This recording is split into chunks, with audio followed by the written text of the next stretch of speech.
Сука, разбудили. Эй, ты чё храпишь? Ну-ка, признавайся, почему храпишь? До сих пор храпишь?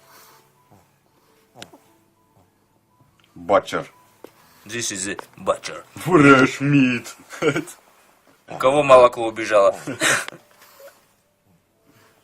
Не в понятках, да?